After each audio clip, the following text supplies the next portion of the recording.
नमस्कार, मैं हूं संजय शर्मा। आप देख रहे हैं 4 PM न्यूज नेटवर्क। संडे का दिन है। मुझे पता है आप लोगों को बहुत बेसब्री से राजीव कुमार जी का इंतजार होता है। राजीव कुमार जी बीमार थे पिछले हफ्ते, वो ज्योतिष का प्रोग्राम नहीं कर पाए और संडे को मेरा मेल बॉक्स पूरा मेल से भर गया कि राजीव जी को क्या हुआ, क्यों नहीं आए। राजीव जी का स्वास्थ्य सुधार है तो उन्होंने प्रोग्राम किया। हर बार की तरह मैं पहले कह दूं, अगर आपका ज्योतिष में यकीन है तो ये प्रोग्राम देखिए। ज्योतिष में यकीन नहीं है तो बिल्कुल मत देखिए। मेरा ज्योतिष में यकीन है इसलिए मैं ये प्रोग्राम करता हूँ।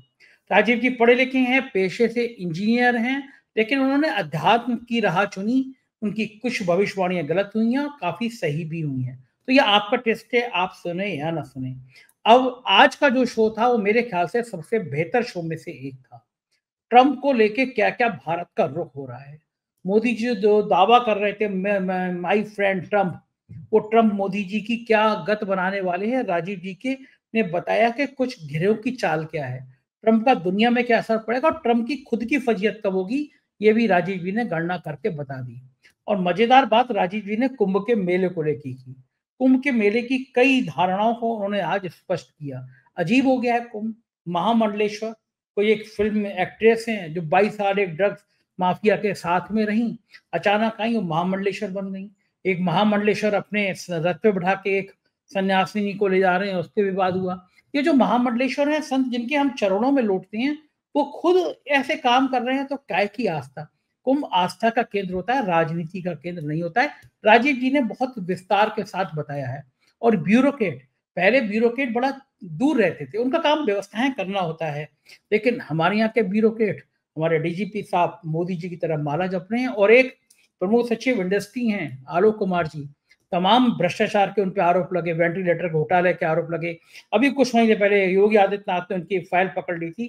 200-300 करोड़ का काम बिना टेंडर की कंपनी को दे दिया था। टेंडर कैंसिल हुआ और हटा के खेलकूद में भिजवा दे दिया गया। लेकिन जुगाड़ू आदमी फिर इंडस्ट्री में आ गए। भाई साहब को अपने कपड़ों का ही होश नहीं। अगर आप गंगा जी में नहाते हैं, मान लो कपड़े अस्त व्यस्त हो गए, कपड़े कुछ उतर गए, तो वो फोटो आप थोड़ी ना पोस्ट करते होंगे। अब उनका एक अंडरगारमेंट का फोटो पूरे सोशल मीडिया में वायरल हो रहा है कि भाई साहब को कपड़े का होश नहीं। चलो कोई और खींचता है तो खींचता है, लेकिन वो फोटो आईएएस महोदय ने खुद अपने आप ट्वीट किया है। मतलब सब अफसरों को ये लग गया है कि हम भक्ति काल में इतना डूब जाए कि योगी जी देख रहे हैं कि साहब हम इतनी अस्त व्यवस्था में, इतने अर्धनग्न होके भी फोटो ट्वीट कर रहे हैं, अपनी बेइज्जती करा रहे हैं, लेकिन योगी जी आपकी निगाह हम पे बनी रहे। ऐसी तमाम बातों पे मैंने आज चर्चा की है। बहुत शानदार चर्चा है। आपसे रिक्वेस्ट है, पहले चैनल को सब्सक्राइब करिएगा, ज्वाइन करिएगा। चलते हैं राजीव नारायण जी के पास। 4 PM न्यूज नेटवर्क में स्वागत है। राजीव जी आपका, बहुत दर्शकों की ने आपके लिए दुआएं करी कि आप जल्दी से स्वस्थ हो जाएं। कभी बीमार पड़ते नहीं थे, आपने खुद कहा था और आपको नजर लग गई। आप लंबे बीमार पड़ गए, गला आपका खराब हो गया। तो आपके स्वास्थ्य की कामना मैं देख रहा था, बहुत सारे मैसेज आ रहे थे कि राजीव जी का स्वास्थ्य जल्दी से ठीक हो। और मुझे खुशी है आपका फिर वही चेहरा, नूरानी चेहरा आज हमारे दर्शकों को नूरानी चेहरा आ गया। राजीव जी। जी, बात करते हैं एक अनोखे व्यक्ति के बारे में जिसने शपथ लेते ही दुनिया भर में हंगामा मचा दिया है। भारत में तो लाखों करोड़ रुपए डूब गए हैं उसके जो हरकतें कर रहे हैं वो ट्रंप साहब, उनको लेकर। और पूरी दुनिया में बड़ी अनिश्चितता का माहौल है। और मैं अमेरिका के लोगों को बिल्कुल सलाम करता हूँ कि एक ऐसा व्यक्ति जिस पे ऐसे ऐसे आरोप थे कि उसने एक पॉर्न स्टार के साथ रिलेशन थे, उसको दबाने के लिए उसने करोड़ों अरबों रुपए दिए और तरह तरह के अपने घर से सीक्रेट फाइल चोरी करके ले गए हो। और आज राष्ट्रपति ना होते तो शायद अमेरिका के हवालात में होते। लेकिन अब तो बन गए हैं, दुनिया के सबसे ताकतवर देश के लिए बने हैं और भारत के लिए तो एक आपदा की तरह है। नरेंद्र मोदी केजरीवाल को आपदा कह रहे हैं, लेकिन नरेंद्र मोदी के दोस्त जिनके लिए मोदी जी ट्रंप माई दो, सबकी बात ट्रंप सरकार, ऐसे नारे लगा रहे थे, भारत के लिए वो आपदा हैं। भारत के लोगों को वापस भेज रहे हैं। 7.25 7.5 लाख भारतीय हैं और सबके सिर पे तलवार लटक रही है। तो आपने अमेरिका के राष्ट्रपति की जब ओथ हुई होगी तो नेचुरली आप कोई बड़ा इवेंट होता है तो जिस समय हो रहा होता है, घट रहा होता है, उस समय आप उसकी जन्मपत्री बना लेते हैं। तो मुझको यकीन है कि आपने ये भी जन्मपत्री बनाई होगी जरूर। दर्शक जानना चाहते हैं कि ट्रंप का ये कार्यकाल कैसा रहेगा, पहला सवाल। दूसरा सवाल कि भारत की दृष्टि से, भारत के रिश्तों के लिहाज से कैसा रहेगा। तीसरा सवाल कि जिस तरह से उन्होंने पहला फोन खाड़ी देश के शेख को किया, बड़ा फंड भी मिल गया उनको वहां से। तो जो लोग डर रहे थे कि ये तो दक्षिणपंथी विचारधारा के हैं, मुसलमानों के खिलाफ रहेंगे, लेकिन पहले कार्यकाल में उन्होंने दिखा दिया कि उनके लिए बाप बड़ा ना भैया, सबसे बड़ा रुपया, इस सिद्धांत के हैं ट्रम्प साहब। तो इन सारे सवालों का जवाब मैं आपसे चाहूंगा कि उनका जो चार्ट बनाया है आपने शपथ ग्रहण का, वो क्या कहता है, विस्तार से जरा हमें समझा दीजिए। हाँ, सबसे पहले संजय जी मैं अपनी पुरानी प्रेडिक्शंस को दर्शकों के साथ शेयर करना चाहूंगा। और सबसे बड़ी बात है कि जब हम नए वर्ष की कंट्रोवर्सी होती है कि 1 जनवरी से हो कि वो संवत्सर हो, तो दर्शकों को जानकारी के लिए, क्योंकि ये सारे मैं कम से कम 5-6 बार ज्यादा आपको दिखा चुका हूँ दर्शकों को संवत्सर की कुंडली, उसकी घटनाएं किस तरह से सत्य हुई हैं, तो हम लोगों को ये विश्वास हो जाना चाहिए कि एक्चुअल में किसी भी पूरी दुनिया के लिए फलादेश प्रिडिक्शन करने के लिए संवत्सर की कुंडली बहुत पावरफुल होती है। तो सबसे पहले मैं आपको बताता हूँ, ये दर्शकों संवत्सर की कुंडली है, इसमें बहुत सारे जवाब आएंगे। संवत्सर की कुंडली, जब हमारा पिछला संवत्सर शुरू हुआ था 8 अप्रैल 2024 को सोमवार के दिन रात को 11:51 पे, जिसका इस संवत्सर का राजा जो है मंगल और मंत्री शनि दोनों इकट्ठे तीसरे भाव में, और चौथे भाव में शुक्र, राहु, सूर्य और चंद्रमा, पांचवें भाव में बुध वक्री, बृहस्पति, और छठवें भाव में केतु। और मैंने इसमें इस कुंडली की चर्चा करते हुए ये कहा था कि इस कुंडली में 10वें भाव जो होता है संजय जी, पावर का होता है, अथॉरिटी का, जो रूलिंग गवर्नमेंट होती है। चौथा घर सिंहासन का होता है, चौथा घर प्रजा का माना जाता है, मतलब राजा 10वें घर से, और मंडेन एस्ट्रोलॉजी में चौथे घर से प्रजा। तो प्रजा के घर में इतने सारे ग्रह, तो मतलब प्रजा को कष्ट, और राजा के घर में 6वें, 12वें और 8वें घर के स्वामी का प्रभाव आ रहा है। तो हमारे ज्योतिष में हमने अक्सर हर दर्शकों को यही बताया है, हमेशा आप लोगों को बताया कि भाई जो संकट कुंडली के अनुसार माने गए, 3 भाव से माने गए कि जो भी हमारे जीवन में दुख सफरिंग है वो 6वां, 8वां, 12वां है। तो ये चेक एंड बैलेंस करती है। तो उसमें तीनों का अगर इन्फ्लुएंस आ रहा है, इसका मतलब जो है कि पूरी दुनिया में जो साल 8 अप्रैल 2024 से शुरू हुई और 7 अप्रैल 2025 तक रहेगी, उसमें कई जगह पर मैंने कहा, उसमें प्रेडिक्शन भी की थी कि भाई जगह जगह सरकारें बदलने का योग है। तो सबसे पहले देखो, उसमें मैं पढ़ के भी सुना देता हूं, ये देखो, ये प्रेडिक्शन, ये रिटर्न आपके पास में आप लोगों को यहाँ मैंने शेयर भी किया दर्शकों। तो उसमें मैं लिखता हूं, fighting amongst the kings, plenty of fires in the forest. आप मेरी भविष्यवाणी को सुनिए, आज लॉस एंजलिस में अगर इतनी बड़ी आग लगी कि जो अमेरिका की इतिहास की सबसे बड़ी फायर की, जो वाइल्ड फायर की ट्रेजेडी बनी है। तो मैं, आप सोचो दर्शकों, क्योंकि शनि मंगल इकट्ठे थे, तो इस तरह की घटना तो दिख रही थी। और कहा अमेरिका जैसे जहां पर वो बड़ा वेल्थियस्ट लोगों का जगह है, और अभी भी रुक नहीं रही है सिलसिला, अभी भी कोई ट्रंप के शपथ लेने के बाद में भी वो फिर से दोबारा रिवाइव हो गई अग्नि। तो मैंने उसमें लिखा कि plenty of fires in the forest and other places, robberies, major accidents, earthquakes, loss of property, assets, bad for farming and hostile weather, sex scandals, वो भी खूब आए हैं, sex crime, humiliation to rulers, prominent people, changes of government across the world, changes of government across the world मैंने बात कही है। तो आपकी जानकारी के लिए बता देता हूं, इतनी जगह पर गवर्नमेंट चेंज हुई है। देखिए, अमेरिका में चेंज हुई, इंडिया में भी मोदी जी को हंग रिजल्ट मिले, वो तो 2 उनको साथी मिल गए तो वो बैठे हैं सत्ता में, वरना तो पब्लिक का, जो जनता का जनादेश था, वो तो सरकार के विरुद्ध ही था। और उसके अलावा जर्मनी से लेके, इंग्लैंड से लेकर के कनाडा, फ्रांस में भी सरकार 2 बार वहां पर प्रधानमंत्री बदल गया, और आपका पाकिस्तान है। तो मैंने एक चीज ये की थी, आपके 10 साल में देखिए, ये जो हमारे सत्ता में जो, चाहे वो ट्रंप हो चाहे नरेंद्र मोदी हो, उनको एक चीज सीखनी चाहिए कि काल आपसे सबसे बड़ा ऊपर है। अभी भी इस साल में अभी भी फरवरी, मार्च, 2-2.5 महीना अभी भी बाकी है। तो बहुत सारा चीजें अभी भी आ रहा है कि अभी भी किसी गवर्नमेंट के लिए, रूलर्स के लिए अच्छा समय नहीं है। चाहे ट्रंप कोई भी गड़बड़ी करे तो पनिशमेंट के रूप में कुछ ना कुछ तो वो देखेंगे। तो मैंने एक डेटा इकट्ठा किया था। In the last 10 years, many countries have been through a similar situation where a country suddenly came out of dictatorship. मतलब पिछले 10 वर्ष में जो डिक्टेटर्स का अंत हुआ है, तो ये जो भी डिक्टेटर, चाहे डोनाल्ड ट्रंप के रूप में हो, नरेंद्र मोदी हो, या हमारे कोई प्रदेश के मुख्यमंत्री भी बड़े डिक्टेटर जो बुलडोजर टाइप के एक्टिविटी करते हैं, उनके लिए भी है। लीबिया संजय जी 2011 में गद्दाफी का रूल खत्म हुआ। Egypt 2011 Hosni Mubarak. सूडान में 2019 में। Yemen 2011, Tunisia 2011, Afghanistan 2001, Iraq 2003, Haiti 1999, Venezuela 2019 और सीरिया में आप 50 साल से जो रूलर था, सोचिए संजय जी उसकी कैसी दुकान बंद हुई कि वो उसको देश छोड़ के भागना पड़ा। और आपका बांग्लादेश में भी वो प्रधानमंत्री जिसको 3/4 मेजोरिटी मिली थी और वो आपके देश छोड़ के आपके भारतवर्ष में छुपी बैठी है। तो ये सब चीजें मैंने इसलिए दर्शकों आपको याद दिलाया कि कैसा संवत्सर था जहां पर मंगल मंत्री राजा है और शनि मंत्री है, दोनों सत्ता। तीसरा घर जो होता है, अगर 10वें घर में सत्ता से उंगली गिनी है, मतलब फिंगर रखिए और काउंट करिए तो छठवां घर बनता है, थर्ड हाउस। अगर 10th हाउस पे 10th हाउस वर्क का होता है, सत्ता का भी वही है, उससे काउंट करें दर्शक तो 6 हाउस होता है। इसीलिए कैरियर किसी की भी, हमारे आपके कैरियर में अगर कोई संकट आएगा, कोई भी अगर ट्रबल शुरू हो जाएगी तो 3rd हाउस से शुरू होती है। तो ये मतलब 3rd हाउस इसीलिए चेंज का भी कहा गया है कि मतलब संकेत मिल गया कि भाई आप नौकरी बदलनी चाहिए, कि अब आपका एम्प्लॉयर या आपके सबऑर्डिनेट्स अब आपके साथ मतलब सहयोग नहीं करने वाले। तो ये चीजें के साथ साथ मैंने, आपने बिल्कुल ठीक कहा, मैंने अमेरिका की ये हॉरोस्कोप है, ये सॉरी जो डोनाल्ड ट्रंप की ओथ की हॉरोस्कोप, ये डोनाल्ड ट्रंप ने जब ओथ ली है as a 47th president of US, 20 जनवरी उनके यहाँ फिक्स होता है संजय जी, उनके यहाँ तो डेट चेंज कर नहीं सकते, टाइमिंग भी मोर और लेस फिक्स होता है। तो लेकिन एक बीइंग एन एस्ट्रोलॉजर मुझे तो एनालाइज करना, क्योंकि देश यूएस ही नहीं, वो दुनिया का राजा है, बादशाह है।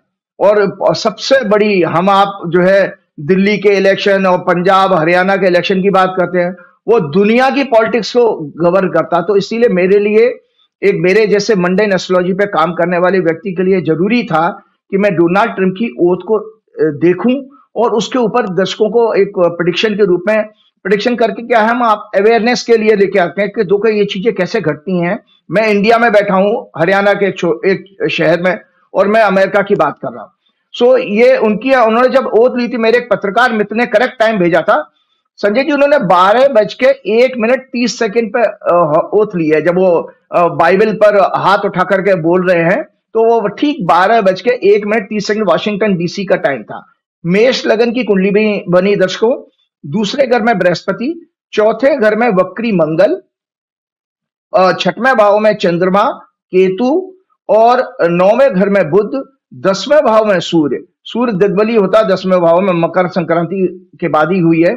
और शुक्र और शनि इनके जो है 11th हाउस में, तो 12वें भाव में राहु। तो मैं दर्शकों इसलिए बताना चाह रहा हूं कि चौथे घर में इनके मंगल और सूर्य की आमने सामने जो युति हो रही है, कॉम्बिनेशन आया, चौथे घर में मंगल और आपके 10वें घर में सूर्य, ये अग्नि तत्व के कारक हैं, दोनों फायरी प्लेनेट हैं। और चौथा घर जो होता है दर्शकों, जानकारी के लिए बताऊं तो डोमेस्टिक हैप्पीनेस का होता है। और आपके जब हम मंडेन एस्ट्रोलॉजी में बात करते हैं, मौसम का भी होता है। जो ट्रेजेडी आती है, नेचुरल जो प्राकृतिक प्रकोप, वो चौथे घर से भी देखी जाती है और 8वें घर से। तो इसमें मंगल 8वें घर का लॉर्ड है और चौथे घर में बैठा है। तो मैंने दर्शकों को, मैं ट्वीट आप लोगों को भेजूंगा, शेयर करिएगा और दर्शकों को बताइए हाईलाइट करके कि वही देखिए, मैंने उसमें लिखा था कि there may be many more wild fire incidents. अब देखिए कि जैसे डोनाल्ड ट्रंप ने 20 तारीख को लिया और ये अभी 23-24 तारीख को फिर से वहां पर वो उस जगह पर कैलिफोर्निया में आग लग गई और 50,000 से ज्यादा लोगों को वहां उनको खाली कराना पड़ा जगह को। तो ये घटना घटी है। तो मैं दर्शकों आज आपकी जानकारी ये, और इन्होंने चित्रा नक्षत्र में ली थी। और दर्शकों एक और जानकारी के लिए बताता हूं, देखो किस तरह से हम लोग, ये मैं चूंकि हैंड रिटन है तो आपको, मैंने हमेशा कहा कि मैं एक स्टूडेंट हूं, स्टूडेंट के ये मैंने डिफरेंट चार्ट्स देखो संजय जी हाथ से बनाए। बहुत सारे लोगों को ये होता है कि भाई आपने कंप्यूटर पे बना करके और आप प्रेडिक्शन कर रहे हो, या कोई कंप्यूटर पे लिखा हुआ पढ़ दिया आपने, किताबों से कोई पढ़ दिया। ये देखो हैंड रिटन है, कितना सारा मेहनत और रेड मार्क से मैंने इंडिकेशन दिए हैं। तो मैं दर्शकों जल्दी से पढ़ के बताता हूं। Trump took oath on 20 January 2025 at 12:01:30 at Washington DC. It was Aries lagna, मेष लगन था। और मेष लगन संजय जी अपने आप में फायरी लगन होता है। फायरी लगन जो होते हैं वो क्या नाम है आपका, मेष होता है। जो लगन की सीक्वेंस होती है फायरी, अर्दी, वायु और जल तत्व की 4 राशियां होती है ना, तो चारों राशियों की कैटेगरी इस तरह से आती है। तो ये एरीज लगन में वर्गो साइन में हुआ था। चंद्रमा भी उस दिन पीड़ित था। चंद्रमा क्या होता है? चंद्रमा प्रजा का परसेप्शन होता है, जो पब्लिक का परसेप्शन है, इमोशंस है और हैप्पीनेस है, आपका माइंड का सिग्निफिकेटर है, तो चंद्रमा से देखा जाता है। एरीज लगन में इन्होंने ली थी और वर्गो मून साइन था और नक्षत्र था चित्रा नक्षत्र मंगल का। लग्न जो है बॉडी को रिप्रेजेंट करता है। आपका सन 4th हाउस सन एडमिनिस्ट्रेटर। जब हम देश की बात करेंगे तो administration, government machinery. Moon sun 4th house माना जाता हैप्पीनेस का, वेदर का, पब्लिक का, पीस का। 7th house trade war, reputation. 10th house work, administration, fame, authority. 10th Lord, और जो मतलब इसमें 10th हाउस और 10th लॉर्ड भी पीड़ित था। 2nd लॉर्ड और 7th लॉर्ड भी पीड़ित था और 11th हाउस का लॉर्ड और 11th लॉर्ड भी पीड़ित था वक्री मंगल से, जो कि 8th लॉर्ड है इस कुंडली का। और इसमें वीनस और शनि भी पीड़ित थे। वीनस शनि का जब भी कॉम्बिनेशन आएगा, ट्रंप बाबू की वैसे भी आपको पता है हिस्ट्री के वो अकेले प्रेसिडेंट ऐसे हैं जो 2 बार इम्पीच हो चुके हैं। उनके खिलाफ 2 बार प्रोसीडिंग इम्पीचमेंट की हुई हैं और कन्विक्शन उनका 10 जनवरी को हो गया ओथ लेने से पहले। मतलब आप उन दर्शकों जानिए, उनके मुंह पर एक, जैसे वो अमिताभ बच्चन की दीवार पिक्चर थी, कौन सी थी, जिसमें हाथ में लिख दिया था मेरा बाप चोर है। तो इसी तरह से डोनाल्ड ट्रंप के लिए भी ये, तो उस जज ने उनको सजा का क्वांटम नहीं बताया, लेकिन उसको कन्विक्ट करके ट्रंप छोड़ दिया। तो बड़े आदमी के लिए इससे ज्यादा बड़ा अपमान कुछ नहीं हो सकता कि जीवन भर टैग लगा रहेगा कि कन्विक्टेड थे। वो कोर्ट में एक केस उनका आरोप सिद्ध हो चुका था, वही पॉर्न स्टार वाला जो आप बता रहे थे जिसका। तो जिस कुंडली में दर्शकों मैंने आज बता दिया था, जो अभी मैंने कुंडली आपसे शेयर की है, इसमें वापस ट्रंप बाबू अपनी उन हरकतों से बाज नहीं आ पाएंगे। फिर उनके खिलाफ कोई सेक्स स्कैंडल और किसी तरह की लिटिगेशन में जाने का योग दिखाई दे रहा है। और करप्शन का भी इनका एडमिनिस्ट्रेशन बहुत बड़े करप्शन में फंसेगा, क्योंकि ये कॉर्पोरेट लॉबी द्वारा बनाई गई गवर्नमेंट है। एलोन मस्क जैसे लोग, वो भी मेंटली कोई मुझे साउंड बहुत ज्यादा दिखाई नहीं देते हैं, क्योंकि वो भी जगह जगह सरकारों को धमका रहे हैं, कभी जर्मनी को, कभी इंग्लैंड को, कभी कनाडा को। तो मैं आता हूं अपनी बात पर कि सभी के सब, मतलब वीनस शनि भी पीड़ित थे। Venus Shani Rahu and sun were in close degree, मतलब शुक्र और शनि राहु केतु के और सूर्य भी ये आपस में बहुत क्लोज डिग्री में थे। Indicates the types of leadership, their working and achievement, ambition, trade, inclination. 8th house 8th lord indicate secret strategy, unpredictable, unstable politics, policies और डिसेप्टिव टाइप की पॉलिसीज होंगी। इसीलिए उस व्यक्ति को देखिए कि जब वो कैंपेन कर रहा था, मुझे दर्शकों को ज्योतिष बतानी है इसलिए बता रहा हूं, जब वो कैंपेन कर रहे थे तो वो कह रहे थे चाइना के खिलाफ 60% टैरिफ लगाऊंगा। ओथ ले ली, तो उसके बाद जीपिंग को फोन करके बुला रहे हैं। जीपिंग को इनवाइट भी किया था उन्होंने, मोदी जी को तो नहीं किया। मोदी जी का मुकद्दर शायद अच्छा नहीं चल रहा होगा, संस्कार अच्छे नहीं है। और वो उसमें भी जो है हमारी जो गोदी मीडिया के जो वो एक बहुत अच्छे पत्रकार है, वो अक्सर कहते हैं पापा की परियां। तो वो कोई पापा की परी वहां अमेरिका में जाके कह रही थी कि ट्रंप मोदी जी को जरूर बुलवाएंगे, और वो कहने की वो जयशंकर को, देखो हमारे देश का कितना सम्मान मिला कि जयशंकर को फ्रंट लाइन में बैठाया गया। एक्चुअल में जयशंकर 3rd लाइन में बैठे थे। ये भी करेक्शन आ चुका है। एक वीडियो में देख रहा था तो उसमें वो करेक्शन उन्होंने किया कि गलत है, गलत तरह मीडिया में प्रचारित किया गया कि आपके जयशंकर जी, जिनका कि बहुत सूखा हुआ सा चेहरा लगता, पता नहीं उनके चेहरे पे आभा की कमी है, हमेशा दुखी इंसान से दिखाई देते हैं हमारे विदेश मंत्री, वो 3rd रो में बैठे थे। तो आपको जानकारी के लिए बता देता हूं कि तो उसमें अनप्रेडिक्टेबल और अनवेवर्ड जो है, वेवर्ड माइंड का व्यक्ति है, अनप्रेडिक्टेबल और उस तरह के फालतू पॉलिसीज करने वाला है। आप देखिए संजय जी, जस्ट उस व्यक्ति की, क्योंकि डोनाल्ड ट्रंप की कुंडली भी मैं दिखाऊंगा कि डोनाल्ड ट्रंप की कुंडली जो है, ये देखिए दर्शकों कि ऐसा क्यों है। एक वो पिक्चर आई थी, वो गाना था, पता नहीं मैं ऐसा क्यों हूं। ये देखिए डोनाल्ड ट्रंप की हॉरोस्कोप है। तो ये डोनाल्ड ट्रंप की कुंडली में दर्शकों देख लो, चंद्रमा उनका नीच का है, केतु के साथ है, मंगल से 4थी दृष्टि से पीड़ित हो रहा है। तो जिसका चंद्रमा नीच का होता है, उसके अंदर मेंटल अनस्टेबिलिटी होती है, उसकी डिसीजन मेकिंग बहुत खराब होगी। वो कब क्या कर बैठे भगवान ही जाना, वो ये परमात्मा ही जानता होगा। उस पर भी मंगल की दृष्टि, तो ये एक मेंटली सिक पर्सन का कॉम्बिनेशन आता है। हाँ, ट्रंप जो है क्योंकि इनकी कुंडली में धन के बहुत बड़े पावरफुल योग है, तो बेसिकली ट्रंप जो है हमारे जो इंडिया में लाला कहते हैं ना, जिसका काम होता है ला ला, सो ट्रंप बेसिकली लाला है, दुनिया का लाला है। वो लाला की तरह बिहेव करेगा। उसके दिमाग में कोई दया, compassion, politics, governance, public welfare कोई मतलब नहीं है। पैसा पैसा पैसा, लाला लाला लाला ला ला ला। सो ट्रंप बाबू हमारे बेसिकली लाला है। तो ट्रंप के जो प्रेडिक्शन, जो पॉलिटिक्स है, ये देश दुनिया को बहुत परेशान करने वाली है आने वाले समय। और उसका खामियाजा ये दर्शक देखें, इनका सूर्य भी पीड़ित है और लग्न में मंगल बैठा है इनकी, डोनाल्ड की। तो ये बेसिकली कुंडली में बहुत अच्छे राजयोग है, लेकिन मेंटली बहुत कमजोर मानसिकता का, स्टेट ऑफ माइंड का है व्यक्ति। अभी मैंने एक और चीज देखी थी इसमें कि जब ट्रंप ने 20 जनवरी को शपथ ली है और 21 तारीख को मंगल बदल गया, और मंगल बदल गया, अब 11th हाउस में आ गया वक्री होकर के मिथुन राशि में। तो दर्शकों की जानकारी के बता दे रहा हूं कि ये ट्रेड वार दुनिया में करा के मानेंगे। ये दुनिया में ट्रेड वार कराएंगे और अपना जो है, क्योंकि वैसे भी अमेरिकन के बारे में कहा जाता है the most selfish community of the world. केवल अमेरिकन अपना हित सोचते हैं, दुनिया में और किसी को लेना नहीं। इनकी जो अनप्रेडिक्टेबल और वेवर्ड माइंड की कंडीशन, इससे अंदाज लगा लीजिए। कल के अखबार में मैं पढ़ रहा था 2 दिन पहले कि अब उन्होंने कहा कि नहीं, मैं अब चाइना को विदाउट टैक्स भी कंसीडर कर सकता हूं। कैंपेन में 60% टैक्स की बात करी है, शपथ लेने के बाद 10% टैक्स लगा दिया उन्होंने, 1 फरवरी से 10% चाइना के जो माल आएगा उसके ऊपर 10% ड्यूटी। और सडनली 2 दिन पहले उन्होंने कहा कि नहीं, मैं वेव ऑफ भी कर सकता हूं बिना। तो ये एक राजा को, जो दुनिया का राजा है, उसकी पॉलिसी क्या करेगा एडमिनिस्ट्रेशन, उसका आगे जाइए। Mars has change his sign on 21 January. Lagna is a movable sign and और जो जिस लगन में इन्होंने ओथ लिया वो मूवेबल साइन है, ये अच्छा नहीं माना जाता।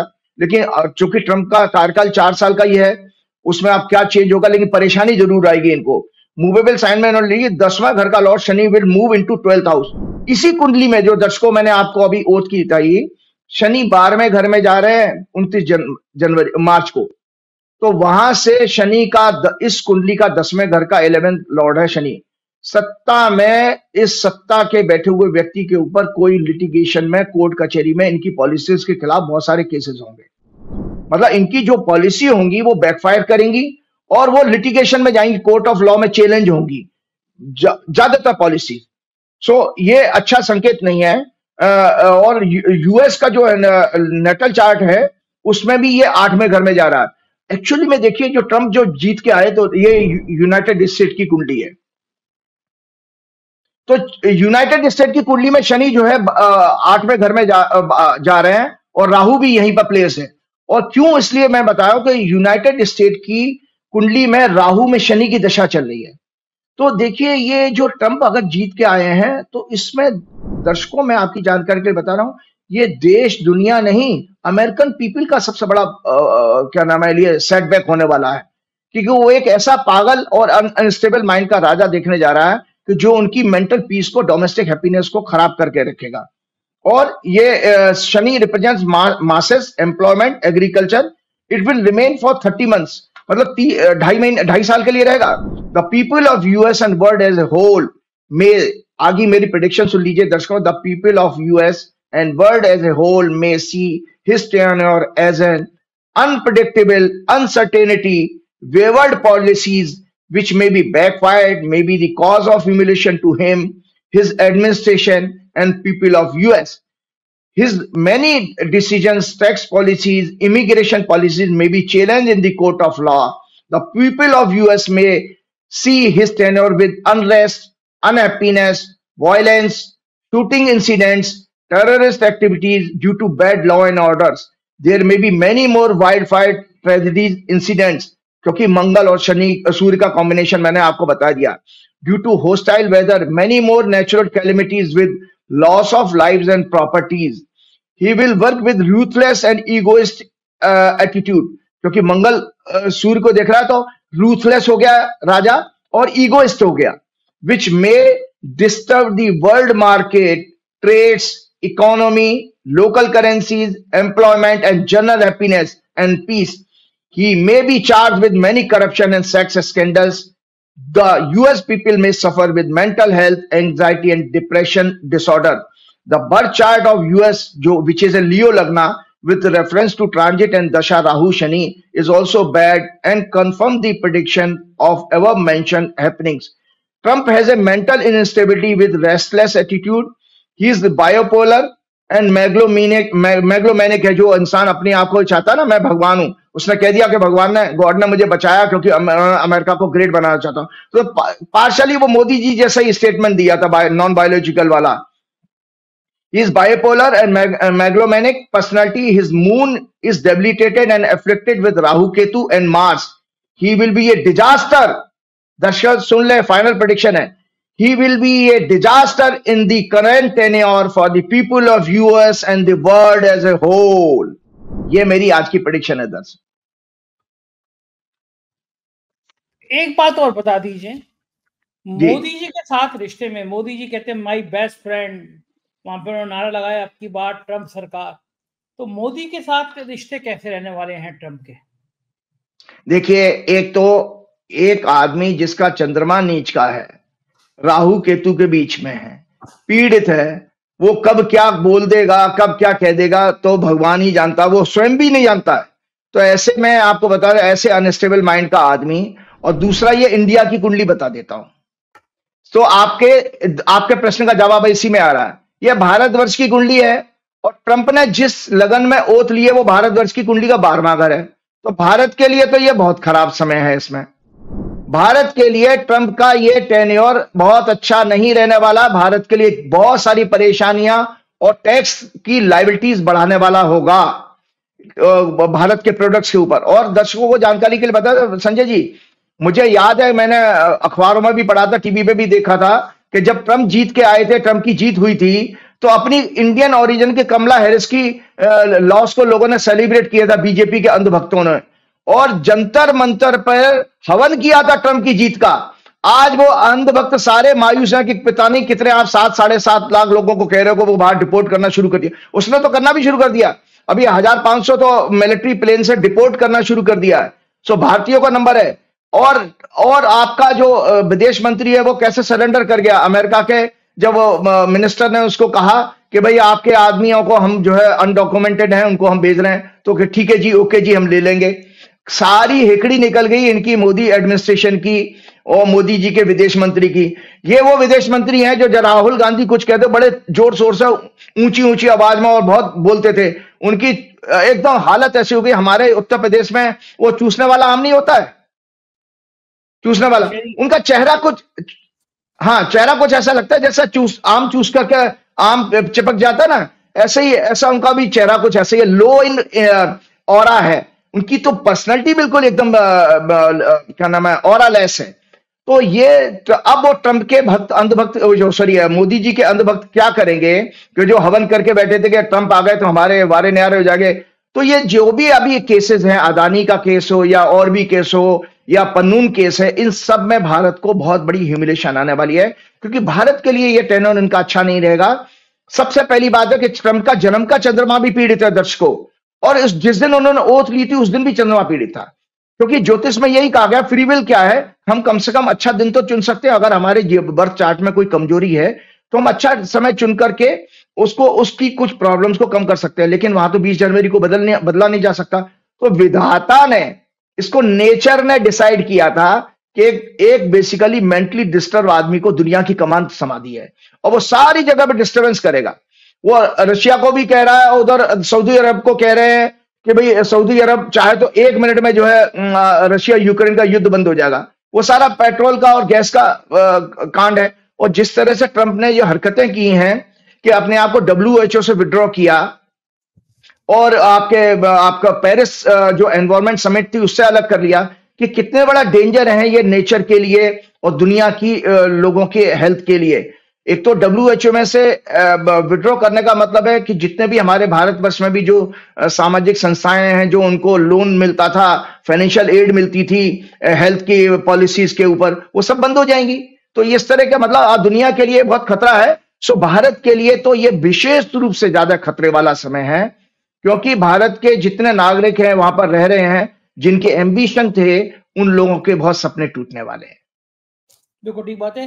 आज तक की एंकर हैं अंजना ओम कश्यप, वो जी, वहाँ कह रही अच्छा, थी अच्छा, अच्छा। अमेरिका में खड़े होकर कह रही थी बहुत भीड़ है, मोदी जी इसलिए नहीं आए, लेकिन देखिएगा बहुत जल्दी ट्रम्प मोदी जी को अलग से बुलाएंगे और फिर हाँ, मोदी हाँ, जी जो वही। ट्रम्प को बुलाएंगे, दोनों बहुत अच्छे से मिलेंगे और बड़ा इनको किसने बता दिया होगा अंजना जी को? ट्रम्प ने फोन करके कहा होगा इनको, आपको क्या लगता है? भगवान जाने, भगवान। वो इन मीडिया वालों को पता नहीं तार कहां से जुड़े। वो एक्चुअली पीएमओ से, वो एक जोशी जी है ना, जो उनको एक रिटन एजेंडा लिख के देते हैं, मीडिया प्रभारी हैं मोदी जी के। वो उनके शब्द होंगे, उन्होंने ही, उनके पास फोन आ गया। और आपको बताऊं, मैं तो कहीं किसी जगह पढ़ रहा था संजय जी, कि जितनी भी ये जो फोन और इनकी बातें होती है कि यूक्रेन के प्रेसिडेंट को फोन कर दिया, प्राइम मिनिस्टर को, पुतिन को बात की, ये सब फर्जी है, नकली है। ये केवल प्रोपेगेंडा की न्यूज है और फेक न्यूज होती हैं ये सारी सारी। ये समय समय पे जब कोई टॉपिक डाइवर्ट करना होता है, उस पर ये लोग, इनका मीडिया प्रभारी काम करता रहता है। और इनका आईटी सेल, जो एक बहुत बड़े महान भी है, मदन मोहन मालवीय भी इनके यहाँ है। मदन मोहन मालवीय बहुत बड़े नहीं, महान अमित व्यक्ति हैं। अमित मोहन मालवीय, अमित मोहन हाँ, अमित हाँ, मोहन। वो मैंने तो, वो बीजेपी के लिए मदन मोहन मालवीय हैं वो। अच्छा, सो मजे की उनके, बात यह है कि मैं उसके उसी चैनल पे तिहाड़ रिटर्न है, जेल से यात्रा करके आए हैं सुधीर चौधरी जी, वो ज्ञान दे रहे थे कि मोदी की जो मोदी करते हैं ट्रम्प वही कर रहे हैं। मोदी ने 100 दिन का प्लान किया तो ट्रम्प ने प्लान कर दिया, मोदी ने तुरंत फैसले किए तो ट्रम्प ने कर दिए। बस उन्होंने एक लाइन ये नहीं कही कि मोदी, ट्रम्प जो है वो मोदी को गुरु मानता है, मोदी को भगवान मानता है अपना। बाकी सुधीर चौधरी बैठ के इतना बखान कर रहे थे कि ट्रम्प जो कर रहे हैं वो सिर्फ मोदी जी को पूछ के कर रहे हैं, वरना ट्रम्प नहीं करते। दरअसल ऐसा, मैं आपको बता रहा हूँ कि दोनों का, मैंने आप ही के प्रोग्राम में कहा था कि दोनों कुंभ के मेले में है। वो सिर्फ कुंभ का मेला तो आजकल चल भी रहा है, कुंभ के मेले में बिछड़े हुए भाई हैं। रीजन बीइंग, अगर हम 17, वैसे तो मैं कुंडली चर्चा नहीं करता, अगर 17 सितंबर 1950 की कुंडली को देखूं, तो उस दिन भी मोदी जी का भी चंद्रमा नीच का ही है। तो डोनाल्ड ट्रंप का भी 8 नंबर नीच का चंद्रमा होता है वृश्चिक राशि में। तो मोदी जी का भी वृश्चिक राशि का चंद्रमा अगर हो गया 17 सितंबर के हिसाब से, तो इसीलिए वो दोनों एक ही तरह के माइंड के, कब क्या बोल देंगे। और झूठ बहुत बोलने वाले होते हैं। डोनाल्ड ट्रंप भी जबरदस्त झूठ बोलने वाले व्यक्ति हैं, जबरदस्त। सो ये दोनों के दोनों एक ही हैं। हाँ, और दोनों के दोनों अपने अपने देशों के लिए नहीं, बल्कि बाकी लोगों के लिए भी, एज ए पॉलिटिक्स के लिए भी बहुत खराब है। और जिसको कि आज की मॉडर्न यूथ कैसे फॉलो करेगी, मैं, मेरे समझ से बाहर है। बिल्कुल ठीक है राजीव जी, आपने कुंभ की जिक्र किया तो कुंभ पे चलते हैं। कुंभ को लेके भी तमाम चीजें ऐसी आ रही हैं जो नहीं होनी चाहिए थी। इससे पहले जो अर्ध कुंभ था, जिसका नाम कुंभ दे दिया गया 6 साल पहले, जो कुंभ का मेला हुआ था, सरकार हमारी बड़ी माहिर है, नाम तुरंत बदलती है। अर्ध कुंभ को कुंभ कर दिया, इसको महाकुंभ कर दिया। और फिर कुछ साधु महात्मा कहते हैं कि 144 साल का पुराना का कोई रिकॉर्ड नहीं है। और मजे की बात यह है कि जो अर्ध कुंभ हुआ था 6 साल पहले, जिसको कुंभ कहा गया, उसमें सैकड़ों करोड़ रुपए के घोटाले हुए थे। और ये मैं नहीं कह रहा, चलो आप मेरी बात गलत मानो, कैग की रिपोर्ट है, हाउस में रखी गई, कि वहां पे, मैं आपको कुछ, मैं घोटालों की हेडलाइंस में आज सुबह ही देख रहा था और मैं देख के बड़ा हैरान हुआ था। हम्म। ये जो है, ये देखिए, ये इसमें है हेडलाइंस। मैं अभी अपने उनसे कहूंगा एडिटर से कि इसको लगाए। उसमें लिखा है, कुंभ 2019 के खर्च पर कैग ने क्यों उठाए सवाल। कैग की रिपोर्ट में करोड़ों रुपए की अनियमितता उजागर, खर्च से भी अधिक किया गया भुगतान, सरकार द्वारा तय नहीं था मानक। अस्थायी शौचालय, जो टेम्परेरी शौचालय बनाए गए थे, उसमें लगभग 9 करोड़ रुपए का फर्जी भुगतान कर दिया गया। फाइबर से बने प्लास्टिक सेप्टिक सोक पिट को खरीदा गया, जो बिल्कुल जरूरत नहीं थी।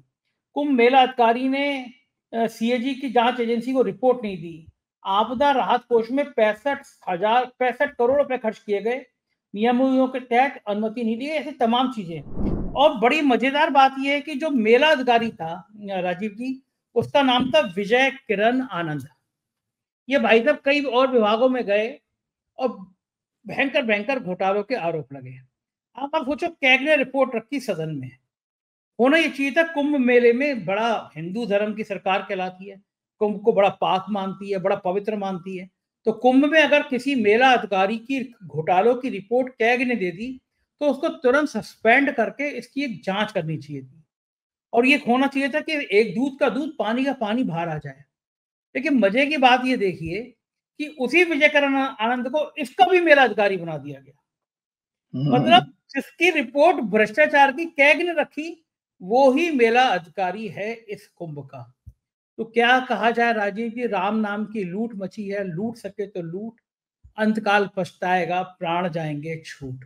यहीं से देखिए दर्शकों, हाँ, पिछले प्रोग्राम में मैंने कमिट किया था कि मैं कुंभ के ऊपर जरूर बोलूंगा, क्योंकि इसका इस तरह का एक सिमिलर प्रोग्राम जब अर्ध कुंभ हुआ था तो मैं अमर उजाला के डिजिटल चैनल पर मैं एक प्रोग्राम कर चुका था। सो मैंने काफी पढ़ाई करी थी। और दर्शकों मैं आपको बता देता हूं कि मैं आज एक एक करके पुराण दिखा रहा हूं। यह है मत्स्य पुराण, यह है आपका नारद पुराण, यह है आपका पद्म पुराण, यह है आपका विष्णु पुराण। विष्णु पुराण और पद्म पुराण में आपकी सारी एस्ट्रोलॉजी और सृष्टि की रचना है। पद्म पुराण और विष्णु पुराण बड़े पायस और बहुत ही पूज्य माने जाते हैं। इसमें पूरी सृष्टि की रचना, ज्योतिष, नक्षत्र, तिथि, व्रत, त्योहार, उपवास सबकी वर्णना है। और यह है श्रीमद् भागवत संजय जी। और यह है एक जो क्या नाम है, गीता प्रेस ने गंगा अंक निकाला था, ये गंगा अंक। तो मैं आपको बता देता हूं कि ये सारे पुराण दिखाने का मेरा ऑब्जेक्टिव ये था। फर्स्ट ऑफ ऑल दर्शकों, आप कुंभ का अर्थ होता है बेसिकली मटका, घड़ा, और संस्कृत में पृथ्वी का पर्यायवाची भी कुंभ माना गया है। ठीक है जी, कि जिसमें किसी चीज को स्टोर करने की पावर हो। और आपका जो आपके योगी आदित्यनाथ का एडमिनिस्ट्रेशन है, मैं एक जगह पढ़ रहा था, उसमें उन्होंने जो कुंभ मेला में जो श्लोक लिख के दिया है किसी वेद का, वो गलत है उसकी भाषा। क्योंकि वेदों के टाइम में कुंभ का कोई वर्णन नहीं आता है संजय जी। आपको बताऊं, 1870 से पहले, 1870 से पहले अंग्रेजों के जितने रिकॉर्ड अवेलेबल हैं, वहां के इलाहाबाद के डीएम के और कमिश्नर के भी, उस समय 1870 से पहले कुंभ मेले का कोई वर्णन नहीं है, वहां पर कोई रिकॉर्ड ही नहीं है। और जो अगर 144 वर्ष, और महाकुंभ नाम की कोई चीज नहीं है, महाकुंभ नाम की कोई चीज नहीं है। वो तो आपने 12 कुंभ, क्योंकि वो कहते हैं कि भाई, अभी मैं स्टोरी भी बता, माइथोलॉजिकल स्टोरी ये थी, 12 दिन तक युद्ध चला, देवताओं का एक साल, देवताओं का एक दिन मनुष्य के एक साल के बराबर है। तो 12 वर्ष के बाद वो रोटेशन आती है, और 12 कुंभ लगा लो, 12 इंटू 12 144 हो गए। लेकिन अगर हम 2025 की माने तो 2025 के हिसाब से 1881 बनता है, लेकिन 1881 में नहीं था। 1879 में मैंने पूरी रिकॉर्ड उसका तैयारी की थी। 1800, ये देखो मेरे नोट्स हैं जो मैंने पढ़े हैं, इनके सारे पुराण पढ़े हैं दर्शकों। तो मैंने ये सुना कि इसमें 1879 में हरिद्वार में पूर्ण कुंभ हुआ था। हरिद्वार के कुंभ की तो वर्णन आ रहा है, लेकिन जितने पुराण मैंने अभी आपको दिखाए, वहां गंगा के स्नान का महत्व बताया, गंगा का महत्व बताया है। और कुंभ प्रयागराज की केवल एक मेले की सबसे सारी जगह नहीं, सारी पुराणों में चर्चा है, वो माघ महीना और माघ महीने का स्नान। माघ जो है बेसिकली, माघ बनता है, मघा नक्षत्र होता है केतु का, और वैदिक ज्योतिष में केतु को आध्यात्म का प्रतीक माना गया, ध्वजा का प्रतीक है, धर्म का प्रतीक है। सो इसीलिए पौष के बाद, पौष होता है पुष्य नक्षत्र से, पुष्य नक्षत्र होता है शनि का, शनि के नक्षत्र के बाद जो पौष, जो माघ मास शुरू हुआ, जो अभी चल रहा है, इसमें जो है स्नान का विशेष महत्व है, क्योंकि वो वैदिक ज्योतिष में उसको मोक्ष का कारक माना गया केतु को, और आध्यात्मिक दृष्टि से। तो माघ मेले के बहुत वर्णन है इसमें, उसमें बकायदा सारी, और समुद्र मंथन की स्टोरी है उसमें। ये इन्हीं जितने पुराण मैंने दिखाए हैं सब में वो समुद्र मंथन हुआ। समुद्र मंथन कैसे हुआ दर्शकों, कि शुक्राचार्य को भगवान शंकर की तपस्या करने से संजीवनी विद्या आती थी। जब देवताओं का असुरों का संग्राम होता था तो क्या करते, देवता मार देते थे राक्षसों को, तो राक्षसों को फिर वो पुनः जिंदा कर देते थे, क्या नाम है, शुक्राचार्य अपनी संजीवनी विद्या से। तो ऐसे में देवताओं के पास संकट हो गया कि फिर उनकी फौज जिंदा हो गई है, तो वो फिर उनको लड़ना पड़ रहा है। तो बाद में ब्रह्मा जी ने एक सुझाव दिया इन लोगों को, इस तरह पुराण में इस तरह की कहानी है कि भाई आप तुम देवताओं से सुलह कर, दैत्यों से, राक्षसों से सुलह कर लो, और उनसे कहो कि भाई अमृत निकालते हैं समुद्र का मंथन करके। उसके बाद लंबी चौड़ी स्टोरी है कि भाई कैसे मेरू पर्वत को लेकर के, और वो कूर्म के ऊपर पत्थर रखा गया, समुद्र मंथन हुआ, तो ये कहानी जो उसमें किसी एक पुराण में है, लेकिन इन पुराणों में मुझे बाकी जगह नहीं मिली, समुद्र मंथन की सब जगह पर है। पुराणों के अनुसार समुद्र मंथन से प्राप्त अमृत को जब इंद्र के पुत्र जयंत देवताओं के कहने पर एक कुंभ मटके में लेकर आकाश में उड़े, तब शुक्राचार्य के कहने पर राक्षसों ने उनका पीछा किया। देवताओं और दैत्यों में इसको लेकर 12 दिन तक युद्ध हुआ। उस दौरान इन स्थानों पर प्रयाग, हरिद्वार, नासिक, उज्जैन पर कुंभ से छलककर कुछ अमृत बूंदें गिरी। देवताओं का एक दिन मनुष्य के 1 वर्ष के बराबर होता है। इस तरह 12 वर्षों के बाद पूर्ण कुंभ की मान्यता बनी। इस युद्ध में चंद्रमा ने कुंभ से अमृत गिरने से रोकने में, सूर्य ने घट के फूटने से बचाने के लिए, देवगुरु बृहस्पति ने दैत्यों से इसके अपहरण और शनि ने देवेंद्र के भय से इस अमृत कलश की रक्षा की। तो इसीलिए इसमें ज्योतिषी कारण तो कहीं आता है। आपको दर्शकों जानकारी के लिए बता देता हूं कि ज्योतिष में देखिए, हमारे साधना के 4 सहायक माने गए हैं संजय जी। साधना के, जो साधना करे, भक्ति करे, मेडिटेशन, वो शास्त्र, एक तो हो जाए शास्त्र होना चाहिए, मतलब हम शास्त्र का अध्ययन करें, जो मैंने अभी आपको शास्त्र दिखाए। दूसरा उत्साह, अगर आपके अंदर उत्साह, एंथुजियाज्म नहीं है तो आपको भक्ति में आनंद ही नहीं आएगा। तो ये जो कुंभ के मेले में इतनी भीड़ इकट्ठी होती है, उत्साह के कारण हो रही है, ये बात सच है। तीसरा है बिना गुरु के, तो गुरु एक सहायक है। 4 सहायक बताए मैंने, शास्त्र, उत्साह, गुरु और काल। काल कहते हैं समय को। तो जो बृहस्पति, सूर्य, चंद्रमा की गति के कारण जो काल बनता है, उसमें ये पर्व को किसी जगह पर मेंशन है, मुझे इन पुराणों में तो कहीं नहीं लिखा। तो ज्योतिषी, ये अपने आप में कुंभ का मेला एक ज्योतिषी गणना है। गंगा में स्नान करने का महत्व है सभी जगह, क्योंकि हमारे यहाँ जो योग शास्त्र में भी जब नियम में कहा गया शौच मतलब शुद्धता, तो बाहरी और आंतरिक शुद्धता, तो ऐसा माना जाता है। एक और चीज में कंट्रोवर्सी बता देता हूं, लोगों को ये लगता है कि अखबारों में आ रहा है कि हमारे सारे किए गए पाप धुल जाएंगे, हमें मोक्ष मिल जाएगा। सॉरी, कभी नहीं होगा। क्योंकि पाप और पुण्य देखिए, जो कोई एक कुंडली में बस जैसे दिखा देता हूं, किसी की भी कुंडली हो, ये कुंडली है, ये कुंडली आपका प्रारब्ध है। इसमें आपके जीवन में आपको मोक्ष मिलेगा, आपको भक्ति मिलेगी, आपको आध्यात्म मिलेगा, नहीं मिलेगा, ये पहले से ही डिसाइडेड है। देखिए, भगवान राम स्वयं भगवान होकर के मारीच के मृग बने, नकली हिरन है वो सोने का, उसको नहीं पहचान पाए। लक्ष्मण जी हे राम की आवाज सुनकर के निकल पड़े, वो अपने भैया की उस आवाज को डिफरेंशिएट नहीं कर पाए। सीता जी के अंदर भी इतना लालच आ गया कि कहां तो तुम अपना राजपाट छोड़ करके गई थी जंगल में, और तुम्हें सोने का हिरन अच्छा लग रहा वहां पर जंगल में, तो तुम भक्ति करने गए थे, अपना वनवास काटने गए थे, कि सोने चांदी को देखने गए थे। तो सीता जी ने भी गलती करी, वो लालच आ गया, माया और ग्रीड। तो ये जब मतलब इसका मतलब ये बताने का अर्थ ये है कि जब रामायण काल में ये भगवान राम भी उस चक्कर में फंसे जो आम आदमी, साधारण आदमी फंस जाता है, और सारे उन्होंने तकलीफें झेली। तो इसलिए याद रखिए कि कुंभ मेले में स्नान करने से आपके पाप धुल जाएंगे। सॉरी, नहीं होगा, कभी नहीं हो सकता। हाँ, यह जरूर है कि वहां पर परिवर्तन क्या आता है, वैचारिक शुद्धता जरूर आती है। क्योंकि जब इतने सारे तपस्वी लोगों को, जिन्होंने वैराग्य हासिल कर लिया, और इतने सारी भीड़ को देखते, तो एक उत्साह और उस मोटिवेशन के कारण, फिर उसके अलावा पहले के टाइम में आपको पता है, ये इकोनॉमी के लिए, अपने क्षेत्र की अर्थव्यवस्था के लिए होते थे मेले इकट्ठे, जैसे हाट लगती थी ना, तो बड़े फॉर्म है उसकी। तो अंग्रेजों के टाइम में भी ये रिकॉर्ड इसी तरह का था कि वहां की लोकल इकोनॉमी के लिए मेले आयोजन होते थे। तो उसमें आप देखिए बहुत सारे संत महात्मा आते हैं, दुर्लभ, जैसे नागा साधु आ रहे हैं। तो इनके आने से कुछ ज्ञान की प्राप्ति होती है, तो उससे शुद्धता होती है। तो कुंभ के मेले का आध्यात्मिक महत्व केवल यही है कि इसमें आंतरिक और बाहरी शुद्धता का आपको एक साधन मिलता है। वो मोक्ष मिलेगा, पाप पुण्य कट जाएंगे, पाप खत्म हो जाएंगे, ये नहीं होगा। वो तो आपको इस जीवन में भोग के जाना ही पड़ेगा, वो भोग के जाना पड़ेगा। तो मैं आपको बता रहा हूं कि जो और ये पर्व शुरू हो। एक सेकंड, मेरा यहाँ पे एक सवाल है। आपने कहा वैचारिक शुद्धता मिलेगी, वैचारिक शुद्धता ये मिल रही है कि बड़ी मॉडल टाइप की लड़कियां महामंडलेश्वर बन जा रही हैं, हीरोइनें महामंडलेश्वर बन जा रही हैं। अभी लौट के आई, एक ड्रग तस्कर के संग थी सालों से, इंडिया में आई, महामंडलेश्वर बन गई। एक और मैडम है जो अपनी रील के लिए विख्यात हैं, तो उनको भी महामंडलेश्वर जी अपने रथ में बैठा के ले गए, उसको लेके कंट्रोवर्सी हो रही है।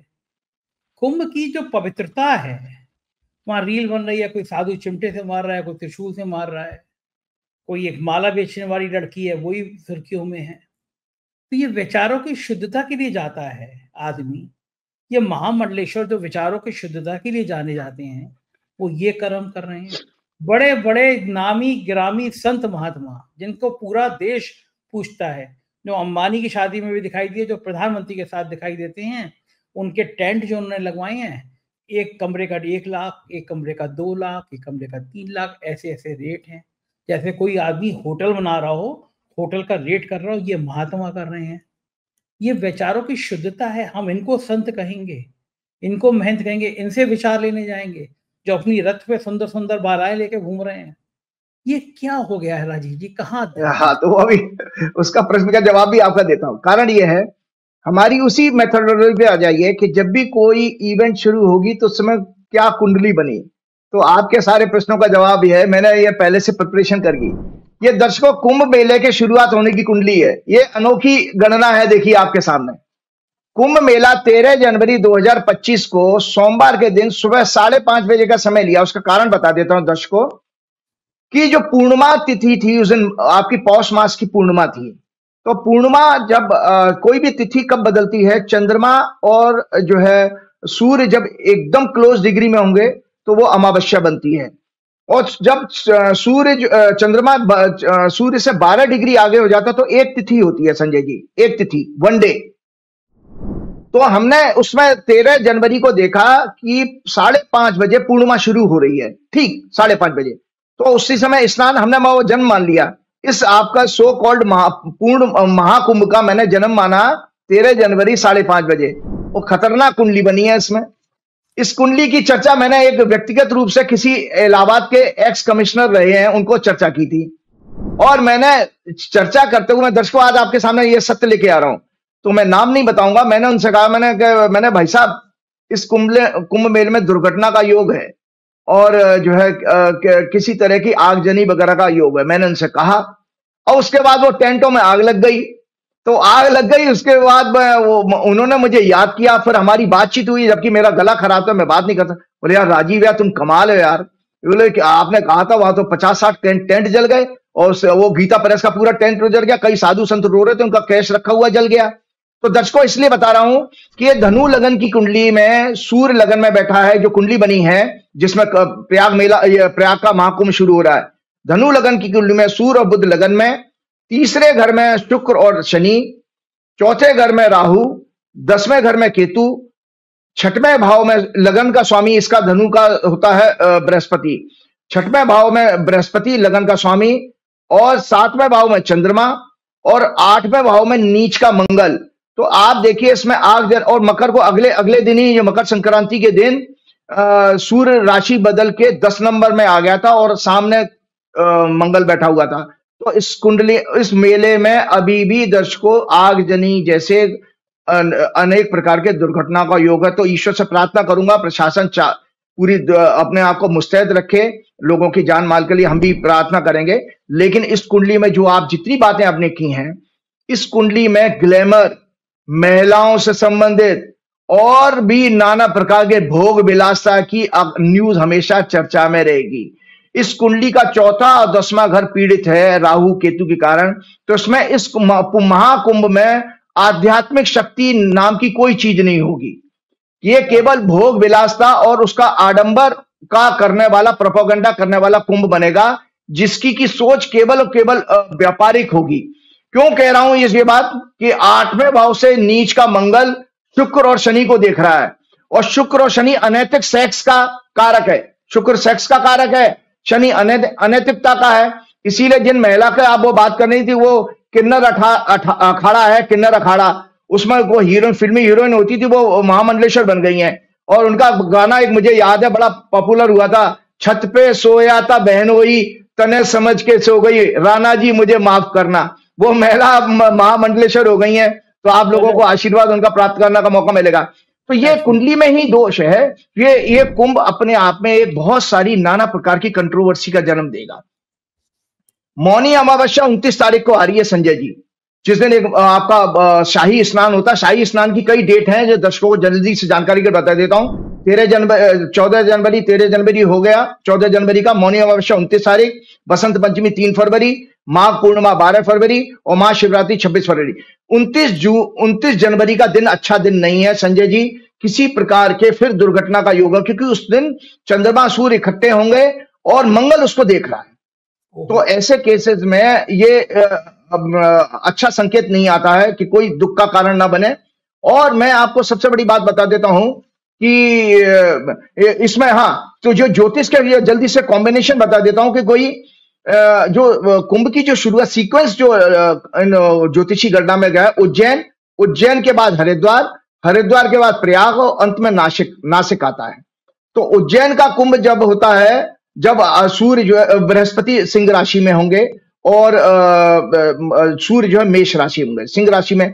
और आपको दर्शकों जानकारी बताएं, इंडिया की जो कुंडली मैंने दिखाई थी, इंडिया की कुंडली में मैंने, आप देखेंगे कि बृहस्पति इस समय 2 नंबर राशि में लगन में है, वृषभ राशि में। तो जब वृषभ राशि में बृहस्पति हो और सूर्य मकर राशि में आए, 9वें घर में, वृषभ राशि का 9वां घर होता है, तब प्रयाग में कुंभ बनता है। तो ये देखिए ज्योतिषी गणना द्वारा, क्योंकि बृहस्पति को हमारे वैदिक ज्योतिष में अमृत का कारक माना गया है और सूर्य आत्मा का कारक है और चंद्रमा आपका मन है। तो जो समुद्र मंथन होता है वो बेसिकली आपका वैचारिक मंथन है। वो आत्मा, देखिए मंथन जब आपका चित्त का मंथन होता है तभी आपके पास अमृत, ज्ञान रूपी अमृत आता है। तो आत्मज्ञान के लिए तो जरूरी थे ऐसे इवेंट, लेकिन अब आप उसका स्वरूप आपने मार्केटिंग और वो आपने कॉमर्शियल बना दिया, तो इसलिए। और हरिद्वार का संबंध मेष राशि से है। यहां बृहस्पति जब कुंभ राशि में होते हैं और सूर्य मेष राशि में, तो हरिद्वार में कुंभ बनता है। और हर एक 3 वर्ष के बाद इनका स्थान बदलता रहता है। 2 कुंभ के बीच में, 2 पूर्ण कुंभ के बीच में 2 अर्धकुंभ आते हैं। और दर्शकों, अर्धकुंभ केवल हरिद्वार और प्रयागराज में होते हैं, नासिक और उज्जैन में अर्धकुंभ नहीं होते हैं।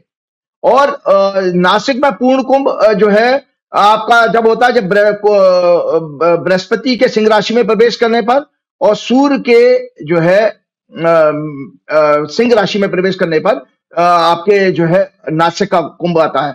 इस तरह से 5 कुंभ की व्याख्या की गई है। लेकिन पूर्ण कुंभ पुराणों में जितने उन्होंने पुराण लिखे थे, मैंने सब खंगाल लिए, सब पढ़ लिए और मुझे इनका वर्णन नहीं मिला। जाते आते एक चीज और बता दो, अखाड़ों का अभी सवाल है मेरे, अभी सवाल, अभी आपको मैं जाने नहीं दूंगा, बड़े मुश्किल से तो पिछले हफ्ते आए नहीं, तो पूरा कोटा पूरा करूंगा। आपने कहा वैचारिक शुद्धता के लिए कुंभ होता है, वो सही भी आती है। हम मंदिर में जाते हैं, क्यों अच्छा लगता है? क्योंकि मंदिर में जाएंगे तो जितने लोग होंगे मन में घुस रहे होंगे, अगर नॉनवेज खाने का मन आएगा तो दिमाग झटकेंगे, नहीं इस समय जिक्र नहीं होना चाहिए, किसी अपनी गर्लफ्रेंड का ध्यान आएगा झटकेंगे, शराब का ध्यान आएगा झटकेंगे। मंदिर में अंदर पवित्र भाव लेके जाएंगे, सभी पवित्र भाव लेके जाएंगे, तो वहां की वेव्स ऐसी हो जाएंगी, वाइब्स ऐसी हो जाएंगी कि आपके खुद ही शुद्ध मन हो जाएगा। मस्जिद में या गिरजाघर में, चर्च में, कहीं पे भी जाएंगे तो वो जगह पवित्र होता है। ऐसी जगह पे कुंभ पे राजनीति नहीं होनी चाहिए। लेकिन हमने देखा कि पूरी कैबिनेट की मीटिंग हुई, मुख्यमंत्री, मंत्री, डिप्टी सीएम पानी उछाल के मुख्यमंत्री में मार रहे थे कि जैसे किसी पे जल चढ़ा रहे हो, खेल रहे थे।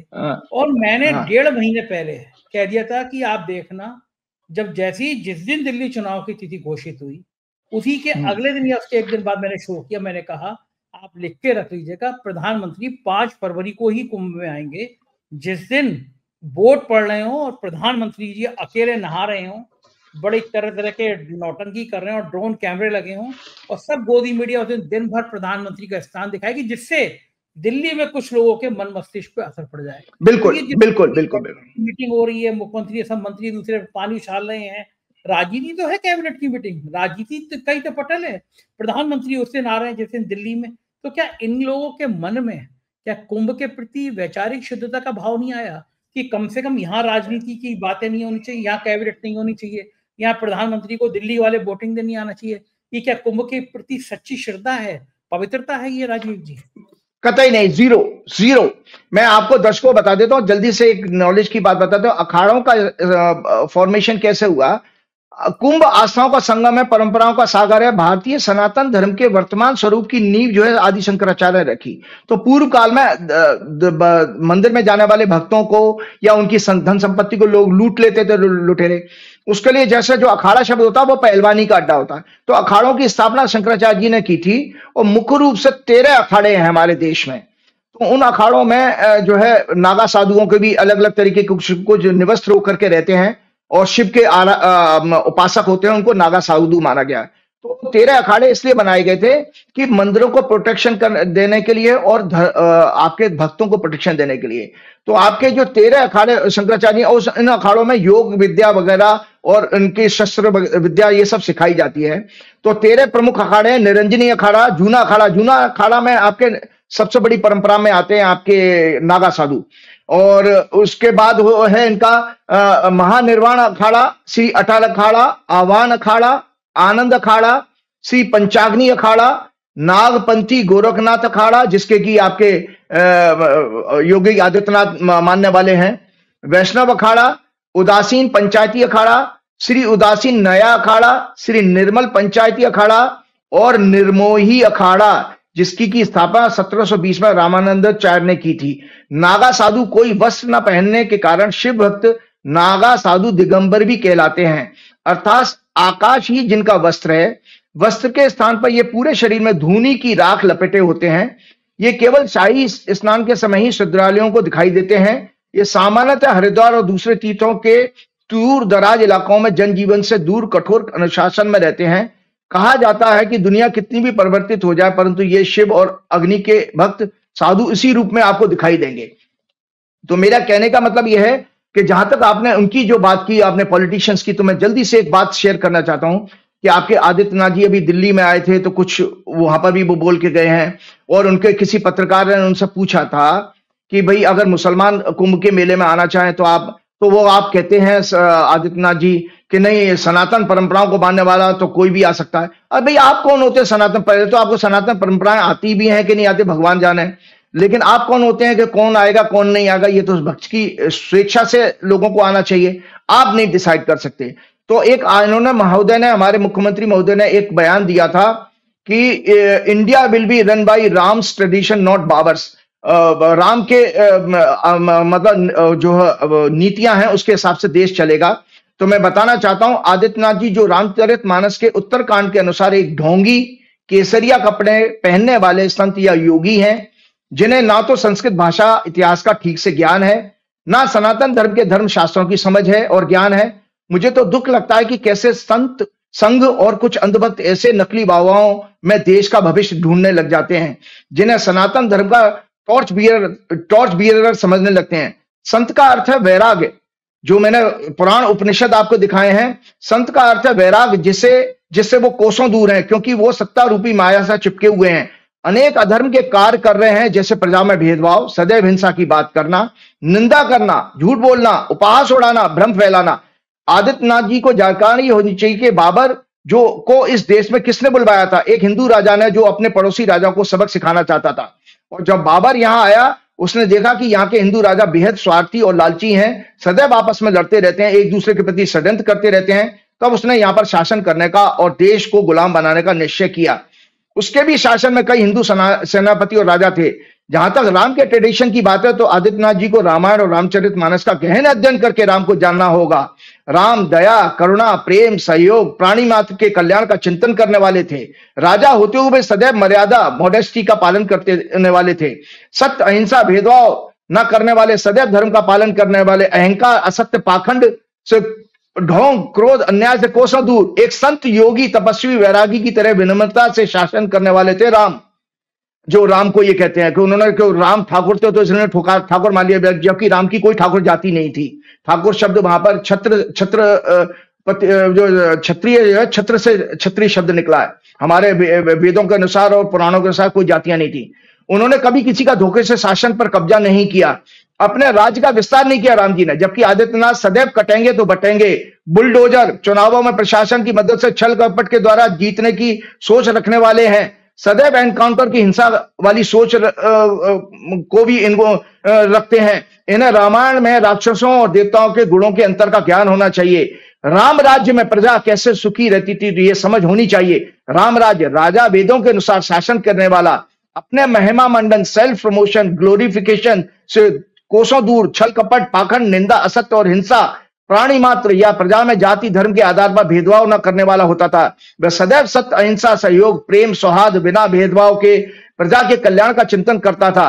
राम राज्य में प्राकृतिक प्रकोप, अकाल मृत्यु, चोरी, महिलाओं पर और कमजोर वर्गों पर अत्याचार नहीं होते थे। लोग भयमुक्त होकर आपस में संवाद करते थे।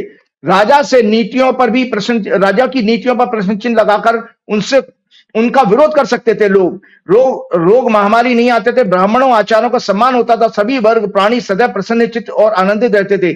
आज के शासक की तरह बुद्धिजीवियों उनकी पॉलिसीज पर प्रश्नचिन्ह लगाकर उन्हें अर्बन नक्सल नहीं कहा जाता था। और फेक न्यूज के द्वारा आईटी सेल पूरी फेक न्यूज फैला रही है। उत्तरकांड में प्रभु श्री राम और भरत के बीच संवाद में भगवान का दुष्ट राक्षसों के बारे में वर्णन, ये सदैव निंदा करने वाले, झूठ, फेक न्यूज, तथ्यों को तोड़ मरोड़ कर डिस्टॉर्ट करके पेश करने वाले, प्रोपेगेंडा करने वाले, दूसरों की उन्नति से ईर्ष्या करने वाले, काम, क्रोध, निजी स्वार्थ, अहंकार, लोभ, परायण, निर्दयी, कपटी, हिंसा, कुटिल, छल, कपट, षड्यंत्र रूपी अनेक पापों से युक्त होते हैं। ये बिना किसी कारण दूसरों से बैर रखते हैं। इनका संपूर्ण आचरण इन्हीं अधर्मी गुणों से पूर्ण होता है। भगवान इन्हें दुष्ट कहकर संबोधित करते हैं। मतलब मैं इसलिए आज आपको बता रहा हूं कि एक संत महात्मा का चोला ओढ़ करके आप तो पूरा नोट बना के लाए थे आज, मुझे पता ही नहीं था। भाई मैं इसलिए कि मुझे दुख लगता है कि आप देखिए, इसलिए दुख लगता है संजय जी, हमको सबक लेना चाहिए। एक वो चर्च की पादरी ने किस तरह ट्रंप को बिठा करके उसको नैतिकता का और मानवता का पाठ पढ़ाया, है ना। तो आज आपके संतों के ऊपर, सारे भारत के संतों के ऊपर जो गोदी मीडिया, इनके ऊपर प्रश्न चल रहे हैं कि आप घड़ी घड़ी झोला उठा करके बीजेपी का और विश्व हिंदू परिषद का लेकर चल पड़ते हो। आपके अंदर जरा सा भी नैतिक साहस नहीं है कि आप गलत को गलत बोल सको। आपके एक दूसरी बात राजीव जी, मैंने देखा कि पहले भी ब्यूरोक्रेट्स जो होते थे IAS IPS, वो सार्वजनिक प्रदर्शनों से बचते थे। मान लो कुंभ हो रहा है, उनका काम है ड्यूटी करना, ड्यूटी करके कुंभ अच्छे से हो जाए, कुंभ की व्यवस्थाएं ठीक हो, ये करते थे। नहाते भी तो पता नहीं चलता था किसी को। अब हमारा पहला फोटो आया हमारे DGP साहब का, मैं स्क्रीन पे आप देख रहे होंगे, काले वस्त्र पहन के वो माला जप रहे हैं। DGP भले आदमी है, वो कांवड़ियों पे पुष्प वर्षा करते हैं, हेलीकॉप्टर पे, व्यवहार के अच्छे हैं, लेकिन वो मोदी स्टाइल में वो पूजा कर रहे हैं और वो कैमरे चारों तरफ से लगे हैं। उसके बाद एक प्रमुख सचिव का फोटो बड़ा वायरल हो रहा है, आलोक कुमार नाम है उनका। करप्शन में उन्होंने रिकॉर्ड तोड़ रखा। जब कोरोना था तो वेंटिलेटर का घोटाला हुआ करोड़ों रुपया का, और लोकायुक्त तक शिकायत गई। महाशय जी प्रमुख सचिव थे उस समय चिकित्सा शिक्षा में, और वेंटिलेटर का घोटाले में भाई साहब की बड़ी सुर्खियां आई। फोटो देख रहे हैं आप, इस फोटो पे भी मैं आऊंगा। उसके बाद में दोबारा अभी कुछ 4-5 महीने पहले 200 या 300 करोड़ रुपए का एक कंपनी को बिना टेंडर के काम दे दिया। मुख्यमंत्री को बात पता चल गई, फाइल पता चल गई, वो काम रोका गया, इनको रातों रात हटा दिया गया। लेकिन जुगाड़ू आइटम बहुत हैं, और फिर प्रमुख सचिव इंडस्ट्री बन गए हैं।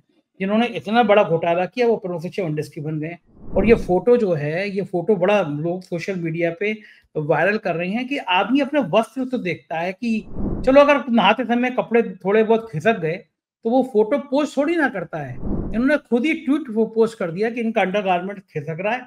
ये IAS हैं, इन्हें सम्मान नहीं, मान नहीं, खुद अपना फोटो पोस्ट हड़बड़ी में कि योगी जी तक मैसेज चला जाए कि मैं भी कुंभ में गया हूं, मेरे भी दर्शन हो रहे हैं। तो ये जो ब्यूरोक्रेट हैं, जो ये बिल्कुल चरण वंदना कर रहे हैं अपनी नौकरी छोड़ छाड़ के। आखिरी सवाल मेरा आपसे यही है कि योगी जी तो के चमचागिरी में क्या वाकई में IAS का कहा जाता था आई एम सॉरी सर्विस है? क्या वाकई में आपको चूंकि आपके बहुत IAS से संबंध रहे हैं, आपके तो राजीव कुमार से भी संबंध है जो मुख्य निर्वाचन अधिकारी हैं, तमाम देश के IAS से आपके रिश्ते हैं, क्या वास्तव में IAS की इनको रीढ़ की हड्डी टूट गई है? अपना अंडरवियर गिर रहा है और तब भी फोटो पोस्ट कर रहे हैं, इनको शर्म नहीं आ रही है? मैं तो बड़ा देखा जी बिल्कुल, क्योंकि नैतिकता मर चुकी है। नैतिकता देखिए, हमारा ज्योतिष के कारण है। बहुत सारे लोगों को इस विषय पे भी मैं 5 मिनट लूंगा, क्योंकि मैंने देखा कि कुछ लोग आजकल हिम्मत कर पाते हैं कि 1 घंटे से बड़ी बड़ी वीडियो भी कर रहे हैं। और रवीश कुमार भी आजकल माफी मांग लेते कि भैया देखो, अगर मुझे अपनी बात कहनी होगी थोड़ी वीडियो लंबी हो जाएगी। अब चूंकि मैं हफ्ते में एक ही प्रोग्राम करता हूं और कहीं किसी भी जगह पर नहीं करता हूं, तो मैं चाहूंगा कि थोड़ा सा मैं दर्शकों को वो जरूर जानकारी दूं कि सही मायने में आध्यात्म और मोक्ष क्या है। जिन IAS अफसरों को कह लिया, इनका तो दूर दूर तक, कोई कोसों दूर तक इनका कोई संबंध नहीं है आध्यात्म मोक्ष। ये केवल चापलूसी है और सत्ता का चरण वंदना है, और उनके अंदर नैतिकता मर चुकी है, इनकी आत्मा मर चुकी है। हालांकि सूर्य से ब्यूरोक्रेसी देखी जाती है, लेकिन आपकी कुंडली में सूर्य अगर पीड़ित है तो वो नैतिकता तो मर गई आपके अंदर। तो मैं जल्दी से बता देता हूं, ये देखिए दर्शक ध्यान से सुने, क्योंकि एक टेक्निकल और आध्यात्मिक सब्जेक्ट है। और मैं उन बाबाओं, सो कॉल्ड पाखंडी बाबा, जैसे वो मोदी जी का व्रत तोड़वा रहे थे, चम्मच में वो अमृत पिलाकर वो कहां गए और उनको भगवान कहने लगे। इन संत महात्माओं की दर्शकों, मैं आपके सामने पोल खोल रहा हूं कि जब बीजेपी और RSS ने मिलकर के 2018 में राम मंदिर बनवाने की बात के लिए आंदोलन किया था और सरकार पर दबाव बनाया था कि ऑर्डिनेंस ला करके हम जो है सरकार ऑर्डिनेंस ला करके राम मंदिर बनाए। उस दौरान तालकटोरा में सारे संत समाज की एक बहुत बड़ी गैदरिंग की थी और मुझे सुनने में आया 27 तारीख को भी कोई धर्म संसद होने जा रही है आपकी इलाहाबाद में कुंभ के जगह पर।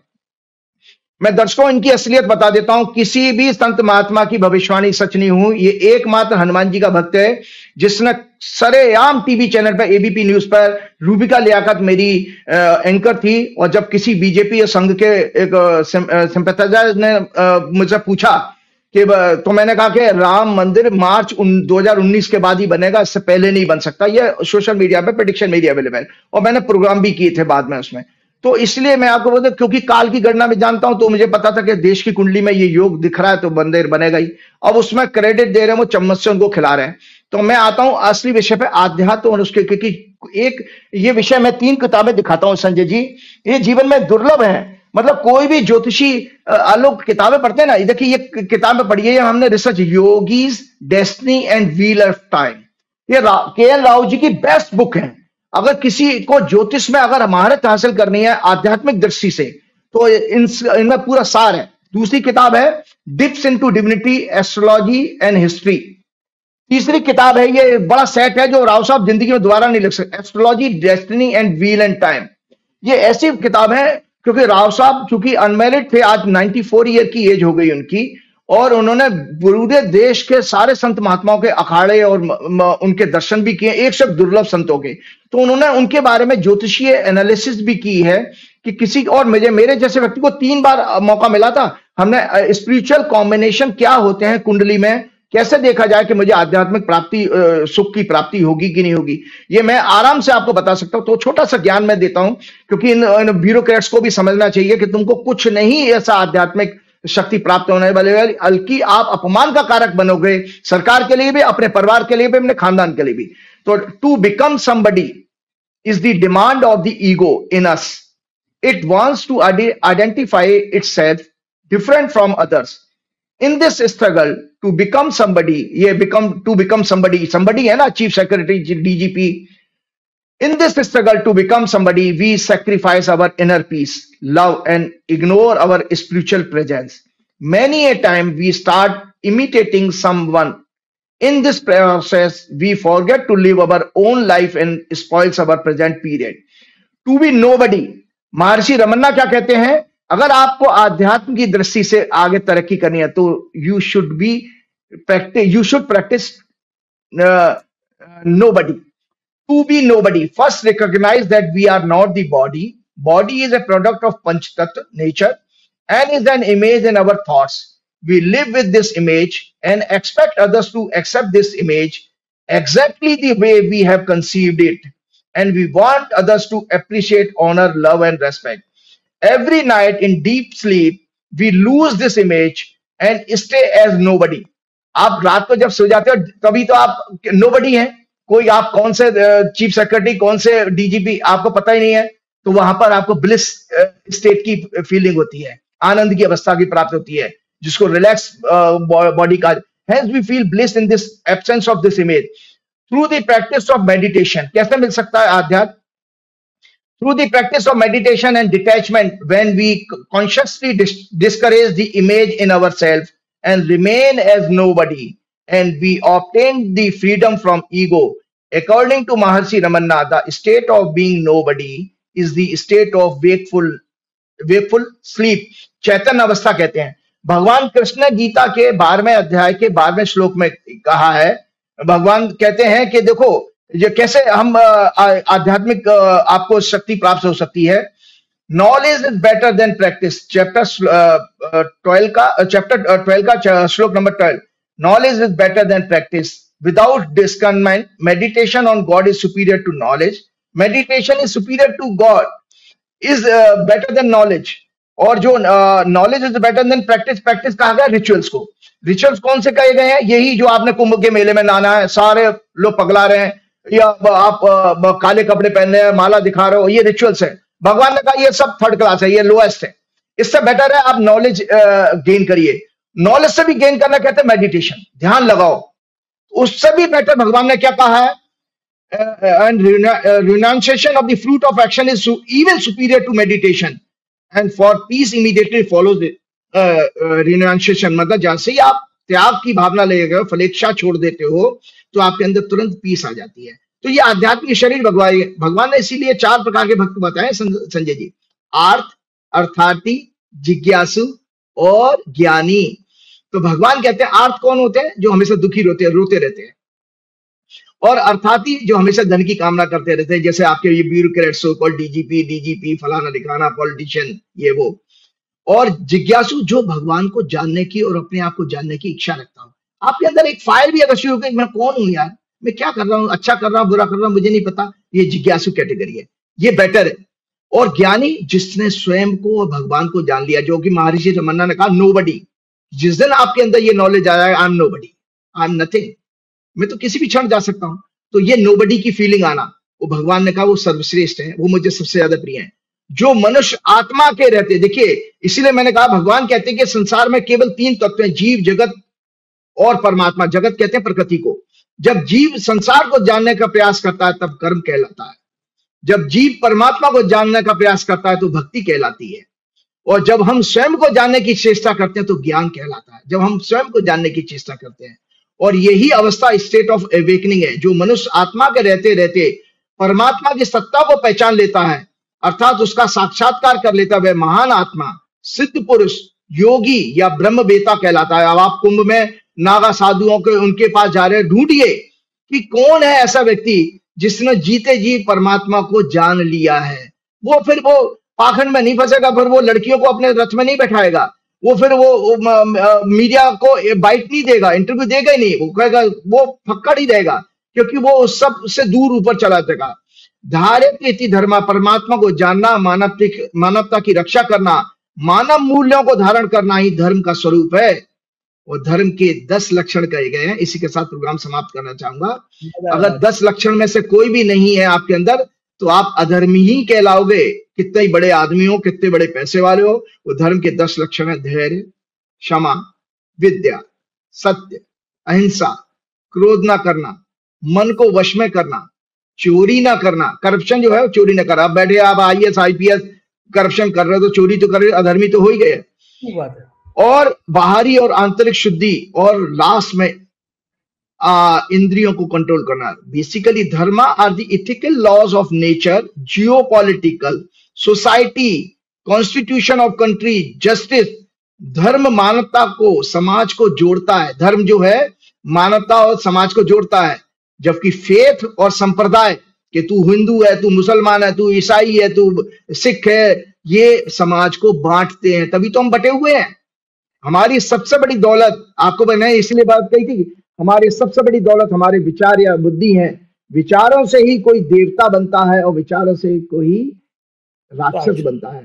हनुमान जी की भक्ति करते हुए मैं ये सब ज्ञान मुझे हनुमान जी की वजह से, क्योंकि जो तुलसीदास जी ने कही ये बात मैं सब लोगों को कहता, जब भी मेरे से कोई कंसल्टेशन की बात करता है तो मैं बार बार ये कहता हूं कि आप तुलसीदास जी का पहली चौपाई पढ़िए, श्री गुरु चरण सरोज रज निज मन मुकुर सुधार, वर्णव रघुवर विमल जसु जो दायक फलचार, बुद्धिहीन तनु जान के सुमरो पवन कुमार, बल बुद्धि विद्या देव मोह हरऊ कलेश विकार।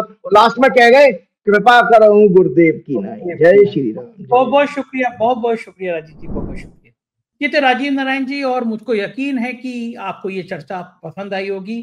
मेरे को अच्छा तब लगेगा जब आप अपना कमेंट करके बताइए चर्चा आपको कैसी लगी। चैनल आपका है, इसको सब्सक्राइब और ज्वाइन जरूर कर लें। बहुत बहुत शुक्रिया, थैंक यू।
तो मोहब्बत भी वैसी है।